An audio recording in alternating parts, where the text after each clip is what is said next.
केला बेचने वाली चुड़ैल। एक बार की बात है, जादूपुर नाम के गांव में करतब दिखाती एक औरत एक रेड्डी के लिए गांव में आती है।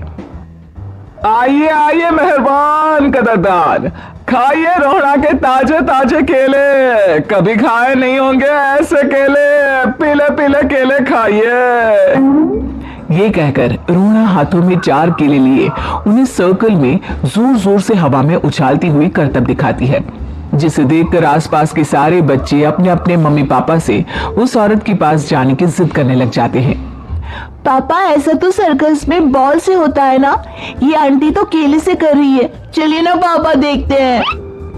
रोहड़ा एक पतली सी तार पर चलती हुई केलों से करतब दिखाती है। आते जाते सभी लोग बाहर रुककर उसके करतब देखते हैं और वाह वाही करते नहीं थकते। जैसे ही एक आदमी पास आकर उसे पैसे देने लग जाता है, तब वो कहती है, अरे नहीं नहीं साहब, मैं करतब तो बच्चों के मन को बहलाने के लिए करती हूँ, धंधा तो मेरा केले का है। पीछे देखो मेरी रिड्डी, जो भी मेरे केले खाएगा मेरी तरह चुस्त दुरुस्त और तंदुरुस्त हो जाएगा। पता चलता है क्या कि मेरी उम्र 55 की है। अरे पर ऐसे ठंड के मौसम में कोई केला क्यों खाएगा? ये ऐसे वैसे केले नहीं है साहब, ये शरीर में गर्मी देते हैं, ठंड को दूर भगाए जो भी रोहिणा के केले खाए। पापा, अगर मुझे केले नहीं मिले तो मैं घर नहीं जाऊंगी।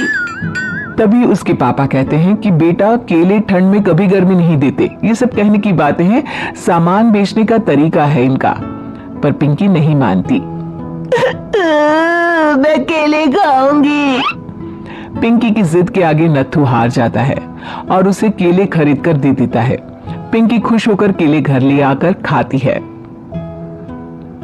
अब मैं भी करतब करूंगी, कितना मजा आएगा, जादुई केले। पिंकी पहला केला खत्म भी नहीं करती कि वो बेहोश हो जाती है।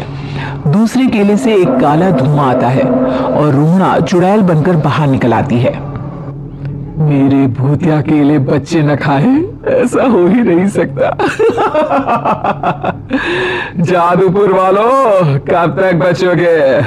आ गई हूं मैं रोहड़ा, जिसका कोई नहीं कर सकता सामना। रोहड़ा पिंकी को गोद में उठाकर काले धुएं में कहीं गायब हो जाती है। शाम के वक्त नत्थू घर लौटता है और पिंकी को घर में ना पाकर उसकी माँ से कहता है, माँ पिंकी कहाँ है? अरे बेटा, उससे तो तू सुबह करतब दिखाने ले गया था ना, फिर कहाँ वापस आए तुम दोनों? मुझे लगा तू उसे अपने साथ मंडी ले गया होगा। हे भगवान, मेरी बच्ची कहाँ गई? मैं उसे घर ही तो छोड़कर गया था माँ। नत्थू गांव के घर कोने में अपनी बेटी को ढूंढता है, पर उसे वो कहीं नहीं मिलती। परेशान होकर, आखिर रो रो कर नत्थू हिम्मत हार कर घर लौट आता है। अगली सुबह रोहड़ा फिर से करतब दिखाने आती है और इस बार पिंकी की तरह रोनी केले खरीद लेता है। 50 रुपए दिए थे पापा ने, सारे पैसों के मैंने केले खरीद लिए हैं। अब मैं भी आंटी की तरह ही करतबबाज बन जाऊंगा। यही सोचते हुए रोनी केले खाता है और पहला अकेला केला आधा खत्म भी नहीं करता कि चुड़ैल उसके सामने आ जाती है। मेरे साथ चलने का समय आ गया है रोनी। ये तो बस शुरुआत है, अब इस गांव के सारे बच्चे धीरे धीरे मेरे कब्जे में होंगे, एक बच्चा भी नहीं बचेगा। ये कहकर रोहड़ा रोनी को गोद में लेकर काले धुएं में अदृश्य हो जाती है। इसके बाद हर रोज गांव में से कोई ना कोई बच्चा गायब होता, पर ऐसा क्यों हो रहा है किसी को भी समझ में नहीं आ पा रहा था। रोज की तरह अपनी बेटी पिंकी की तलाश में नत्थू गांव के एक तालाब के पास बैठा रो रहा था। कहाँ गई मेरी पिंकी? शकुंतला के जाने के बाद एक वही तो मेरा सहारा थी। अरे उसकी आत्मा कोस रही होगी मुझे कि मैं अपनी बच्ची को संभाल भी नहीं पाया। नत्थू ये कहता हुआ रो ही रहा था कि तभी तालाब में से उसे शकुंतला की आवाज सुनाई देती है। कहाँ थी तुम शकुंतला? हमारी बच्ची और सारे गायब हुए बच्चे रोहड़ा के कब्जे में हैं। वो बच्चों को जो केले देती है उससे बच्चे बेहोश हो जाते हैं और उसके कब्जे में आ जाते हैं और वो उन्हें ले जाकर काली दुनिया में ले जाती है। पर वो ऐसा क्यों कर रही है? ये मैं नहीं जानती। पर उस दुनिया का रास्ता मैं आपको बता सकती हूँ। जहां ये नदी खत्म होती है वहां एक केले का पेड़ है, उसके नीचे एक दरवाजा है, वहीं से रास्ता जाता है उस दुनिया का। ये कहकर शकुंतला की आत्मा गायब हो जाती है। गांव के सभी लोग झुंड बनाकर उसी रास्ते से काली दुनिया में चले जाते हैं और वहां देखते हैं कि सारे बच्चे वहां काम कर रहे थे। पापा मुझे ले चलो यहाँ से। पापा पापा। सभी बच्चे अपने मम्मी पापा से लिपट जाते हैं। तो तुम लोग यहां तक आ गए?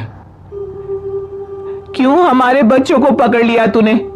तुझे शिकार ही बनाना है तो ले, हम सब आ गए हैं, हमें खा ले। नहीं, मुझे बच्चे चाहिए, मेरे बच्चे के बदले तुम लोगों के बच्चे। क्या मतलब? मैं इसी गांव में रहने वाली एक औरत थी। केले की चोरी के इल्जाम में मेरे बेटे को गांव वालों ने इतना मारा कि वो मर गया। उसी दिन मैंने ठान लिया कि गांव वालों का भी वही हाल करूंगी। कुछ दिन बाद बेटे के चले जाने के दुख में मैं भी मर गई और मेरी भटकती आत्मा एक चुड़ैल बन गई। और फिर मैंने बदला लिया तुम सबके बच्चे छीनकर। बर्दाश्त नहीं कर पाए ना, सोचो मुझ पर क्या बीती होगी। हमें माफ कर दो रोना, पता नहीं है किसकी गलती थी पर हम सभी माफी मांगते हैं। हमारी खुशियां लौटा दो, तुम भी तो एक माँ हो। गांव वालों की बात सुनकर रोना का मन पिघल जाता है और वो बच्चों को छोड़ देती है। उसके बाद काली दुनिया बच्चों के लिए जादुई दुनिया बन जाती है। अब कोई भी कभी भी वहां